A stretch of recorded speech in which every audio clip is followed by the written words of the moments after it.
ഗുരുവായൂരപ്പ, അപ്രതീക്ഷിതമായ എന്തോ ഒന്നിന്റെ നാന്ദി നാം ദർശിക്കുന്നുവല്ലോ സുശീല. ആപതിക്കും കരണീയം സ്മരണീയം ചരണയുകുളം അമ്പായ തൽസ്മരണം കിങ്കുരുതെ ബ്രഹ്മാദിനവിച്ച കിങ്കരീ കുരുതെ കയ്യൊന്നിട്ടും. ഇന്നെന്താ കേസ്? കൂലിത്തല്ലോ പിടിച്ചുപറിയോ? കൂലിത്തല്ലാണ് പരമേട്ട. പ്രതി ഒരു ബോധവും ഇല്ലാത്തവനാ. നിനക്ക് വക്കാലത്ത് തന്നതുകൊണ്ട് പ്രതിബോധമില്ലാത്തവനും കൂലിത്തല്ലുകാരനായതുകൊണ്ട് വിവരമില്ലാത്തവനും നീ ഒരു അശ്വമാകയാൽ ആയുരാരോഗ്യ സൗഖ്യത്തെ മുൻനിർത്തി സൂര്യാസ്തമയം വരെ വ്യവഹാര കേന്ദ്രങ്ങളിൽ നിന്നും വിട്ടുനിൽക്കുന്നതാണ് ബുദ്ധി എന്ന് നാം കാണുന്നു. അപ്പൊ ഇന്നും കോടതി പോണ്ടേ? കോടതി മാത്രമല്ല, വീടും നിനക്ക് സൂര്യാസ്തമയം വരെ നിഷിദ്ധമാണ്. പക്ഷെ എവിടെ ആയാലും ഒരു പ്രശ്നം നിന്നെ പിടിച്ചു കുലുക്കും. പറയരുത്, പതറരുത്. അതെന്താ?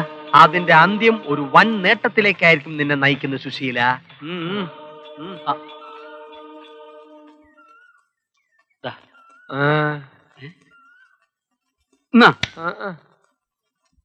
ഇന്ന് വേറെ ഒന്നും കയ്യിലില്ല പരമേട്ട.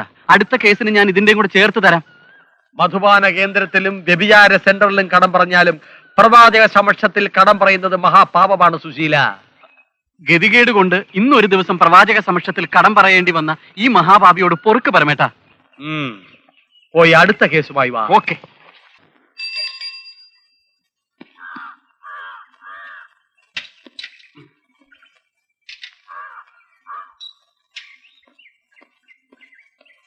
ചേച്ചി, നല്ല കടുപ്പത്തിലൊരു ചായ. ഭാസ്കര, പറ്റുപറയായി.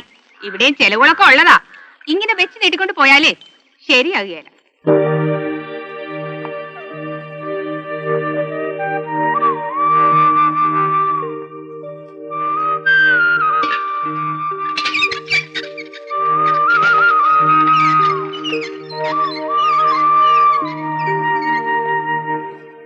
അതെങ്ങനെയാ?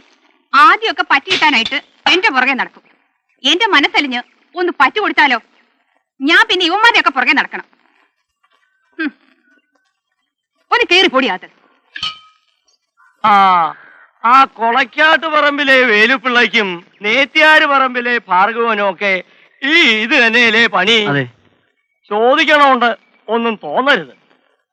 തനിക്ക് മാത്രം എന്താ സുശീല ശമ്പളം കിട്ടണില്ലേ? അല്ല, അറിയാഞ്ഞിട്ട് ചോദിക്കുക. താൻ മാത്രം എന്താണോ ഗതി പിടിക്കാത്ത?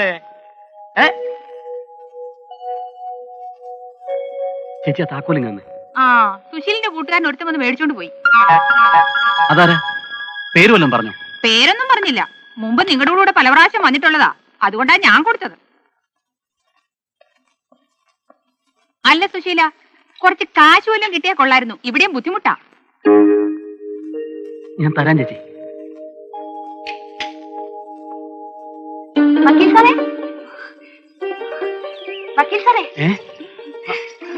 നീ നാട്ടുകാരെ കൊണ്ട് അതൊന്നും പറയിക്കും. പറയട്ടെ നാട്ടുകാര്, അത് കേൾക്കാനല്ലേ ഞാനിവിടെ കൊതിച്ചു നിൽക്കുന്നത്. കയ്യെടുത്തേ. പിന്നെ അമ്മ വല്ലതും പറഞ്ഞെന്ന് കരുതി വിഷമം തോന്നണ്ട കേട്ടോ. അങ്ങനെയൊക്കെ പറഞ്ഞാലും ഏട്ടന് അച്ഛനമ്മയ്ക്ക് വലിയ ഇഷ്ടാ. ഇനിയും പറ്റുകൂടിയ ഇഷ്ടമൊക്കെ ഇഷ്ടക്കേടാവും. ഏട്ടൻ വിഷമിക്കാതെ ദാ ഇത് വെച്ചോളൂ. കടയിലെ പറ്റ തീർക്കാൻ ഇത് മതിയാകും. നീ എന്തായി കാണിക്കുന്നത്? തോന്നിയാസം കുറെ കൂടുന്നു. എനിക്ക് ഒരുപാട് ഇഷ്ടമുള്ളത് കൊണ്ടല്ലേ. ഇത് തരാനുള്ള നിന്റെ ഈ മനസ്സുണ്ടല്ലോ, എനിക്കത് മതി.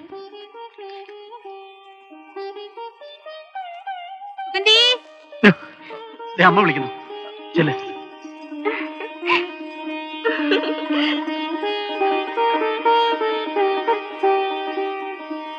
Power of certain police officers to seize property. Any police officer may seize any property which may be alleged or suspected to have. എന്താ കാര്യം? ഒരു കേസിന്റെ കാര്യം പറയാണ്ടായിരുന്നു. കേസിന്റെ കാര്യമൊക്കെ പിന്നീട്. ആദ്യം ഫീസ് എടുക്ക, ഒരു 500 രൂപ.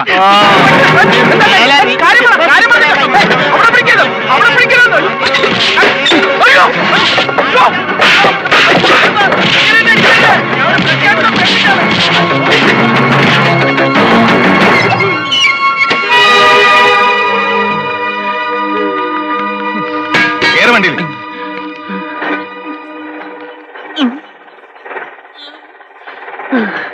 ദൈവം രക്ഷിച്ച് എന്നെ കണ്ടില്ല. നിനക്കൊല്ലം പറ്റിയോ? ഭാഗ്യം, ബാഹ്യമായിട്ടൊന്നും പറ്റിയില്ല. അല്ലായിരുന്നെങ്കിൽ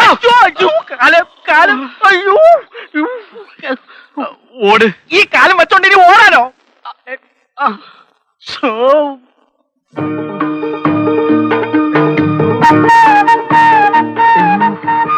ആഹാ, കാര്യമായിട്ടൊന്നും പറ്റിയില്ല എന്ന് പറഞ്ഞത് എന്ത് കറക്റ്റ്. രാവിലെ ഈ മുനിസിപ്പാലിറ്റിയിൽ വന്നിറങ്ങിയപ്പോ തൊട്ട് കിട്ടുന്ന ഇടിയാ.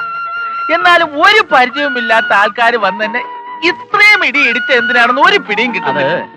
അവർക്കൊരു അബദ്ധം പറ്റിയതാ. ഇന്ന് ഈ വന്നവരുടെ ഒരു ബന്ധുവിനെ കീഴ്ക്കോടതി ഒരു കേസിന് 3 മാസത്തേക്ക് ശിക്ഷിച്ചിരുന്നു. ആ കേസ് ജില്ലാ കോടതിയിൽ വന്നപ്പോ അയാൾക്ക് വേണ്ടി ഞാനാ ഹാജരായത്. ജില്ലാ കോടതി അയാളെ വെറുതെ വിട്ടാ? ഇല്ല, 3 വർഷത്തേക്ക് ശിക്ഷിച്ചു. അപ്പൊ അവരെന്നെ കൊല്ലാതെ വിട്ടത് ഭാഗ്യം.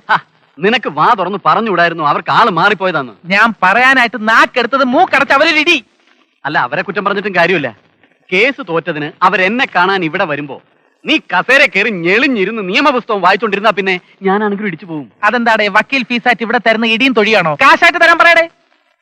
അല്ല, അതൊക്കെ പോട്ടെ, ഇപ്പൊ എന്തിനാ ഇങ്ങോട്ട് എഴുന്നള്ളിയിരിക്കുന്നത്? അതെ, ഇവിടെ യമകണ്ഠ കുറുപ്പെന്ന ഒരാള് അച്ഛന് 1 ലക്ഷം രൂപ കൊടുക്കാനുണ്ട്. അത് ഒരാഴ്ചക്ക് ശേഷം എന്റെ തരാമെന്നാ പറഞ്ഞിരിക്കുന്നത്. ഒരാഴ്ച കഴിഞ്ഞിട്ടല്ലേ? അതിന് ഇത്ര നേരത്തെ ഇങ്ങോട്ട് കെട്ടിയെടുത്ത് എന്തിനാ? അത് നിന്റെ കൂടെ ഒരാഴ്ച വന്ന് ചെലവഴിക്കണമെന്ന് നീ എപ്പോഴും എന്റെ അടുത്ത് പറയാറില്ലേ? ഞാൻ ഇതേവരെ അങ്ങനെ പറഞ്ഞിട്ടില്ലല്ലോ. പറഞ്ഞിട്ടില്ല, പക്ഷെ നിന്റെ മനസ്സിൽ എപ്പോഴും അങ്ങനെ തോന്നാറില്ല. ഹരിചന്ദ്ര, എന്റെ അടുത്ത് വേലിറക്കല്ലേ. നിന്നെ എനിക്ക് അറിഞ്ഞൂടെ? എന്താ നിന്റെ ഉദ്ദേശം? അപ്പൊ ഞാൻ പറഞ്ഞത് നിനക്ക് വിശ്വാസമായിട്ടില്ലല്ലേ? ഒട്ടും വിശ്വാസമായില്ല. ശരി സുശീല, നമ്മൾ ഒന്നിച്ച് കഴിഞ്ഞ കാലം നീ ഇത്രയും പെട്ടെന്ന് മറക്കാൻ പാടില്ലായിരുന്നു. ഒരു വലിയ തുക, 1 ലക്ഷം രൂപ ഈ മുനിസിപ്പാലിറ്റിയിൽ സേഫായി വയ്ക്കാൻ പറ്റിയ ഒരിടം, ഹരിചന്ദ്രന് വിശ്വാസമുള്ള ഇടം, അത് നിന്റെ വീടായിരുന്നു. സാരമില്ല, വേണ്ട. നമ്മുടെ സ്നേഹം, നമ്മുടെ ബന്ധം എല്ലാം ഒരു സ്വപ്നമായിരുന്നു ഞാൻ കരുതിക്കൊള്ളാം. മറവിതൻ മരണത്തിൽ മയങ്ങാൻ കിടന്നാലും ഓർമ്മകൾ ഓടിയെത്തി ഉണർത്തിരുന്ന ഒരു ചെറിയ ഡൗട്ട് ഉണ്ട്. സാരമില്ല, ഞാൻ മാനേജ് ചെയ്തോളാം. സമാധാനമായി. സോറി, ബുദ്ധിമുട്ടിച്ചതിന് മാപ്പ്. എനിക്ക് വേണ്ടി ഒരു ഉപകാരം ചെയ്യണം. എന്റെ കയ്യിൽ ഒരു 10,000 രൂപയുണ്ട്. അത് കുറച്ച് ദിവസത്തേക്ക് എവിടെയെങ്കിലും ഒന്ന് സുരക്ഷിതമായിട്ട് വെച്ചേക്കണം. കാരണം വല്ല കടത്തണ്ണയിലും കിടന്നുറങ്ങുമ്പോ ആരെങ്കിലും എടുത്തോണ്ട് പോയാ പിന്നെ അപ്പ കിടന്ന് വിഷമിക്കണ്ടല്ലോ. പക്ഷെ എവിടെയായിരുന്നാലും ഒരു പ്രശ്നം നിന്നെ പിടിച്ചു കുലുക്കും. പതറരുത്. അതിന്റെ അന്ത്യം ഒരു വൻ നേട്ടത്തിലേക്കായിരിക്കും സുശീല. സുശീല, ഹരിചന്ദ്രൻ. ഹരിചന്ദ്രൻ, ഒരു ക്രിമിനൽ വക്കീലിന്റെ ക്രിമിനൽ ബുദ്ധിയിൽ ഞാൻ എന്തൊക്കെയോ ചിന്തിച്ചു പോയി. നീ അത് കാര്യമാക്കണ്ട. 10,000 രൂപ അടങ്ങുന്ന ഈ ബാഗുമായിട്ട് ഈ മുനിസിപ്പാലിറ്റി കള്ളന്മാരുടെ ഇടയിലേക്ക് ഞാൻ നിന്നെ ഇറക്കി വിടില്ല. നിനക്ക് ഇവിടെ താമസിക്കാം. ഈ വീടിന്റെ വാതിൽ നിനക്ക് വേണ്ടി എപ്പോഴും തുറന്നിരിക്കും. ഒരു വേണ്ടി ആലുമണപ്പുറത്തും കിടക്കാവുന്നല്ലടാ പഴഞ്ചൊല്ല്. അതൊക്കെ നിനക്ക് ബുദ്ധിമുട്ടാവില്ലേ? ഒരു ബുദ്ധിമുട്ടില്ല. നീ ഇങ്ങോട്ടിരുന്നേ, ഇങ്ങോട്ടിരിക്കേ. നീ ഇങ്ങോട്ടിരിക്കെ. ഒരു ചായം കൂടി എടുക്കട്ടെ? ഞാൻ വന്നപ്പോ നീ ഇട്ടുന്നല്ലോ. അത് സാരമില്ല, നിനക്ക് നല്ല ക്ഷീണമുണ്ടല്ലോ. ഒരു ചായം കൂടി എടുക്കാം. എന്നാ ജ്യൂസ് എന്തെങ്കിലും എടുത്താൽ മതി. പിന്നെ വൈകുന്നേരം നമുക്ക് ഇത് വേണം. 2-3 ബോട്ടിൽ വാങ്ങിച്ചോ. ഇപ്പൊ ഇതിരിക്കും.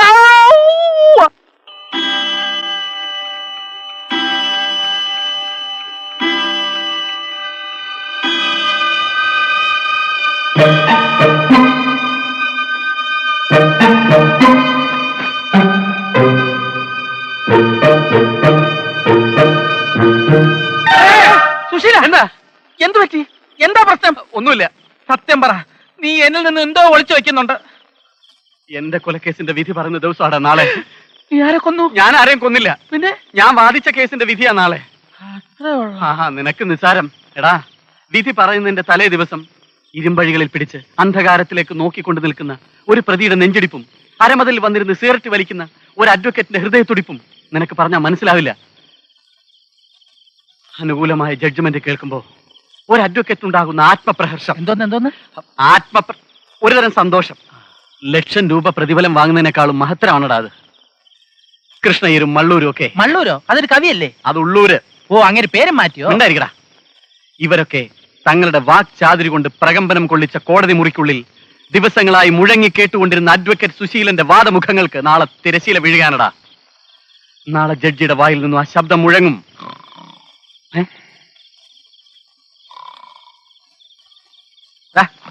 എന്നിട്ട് ഉള്ളൂരല്ല, നിന്റെ എല്ലിയ ഊരും.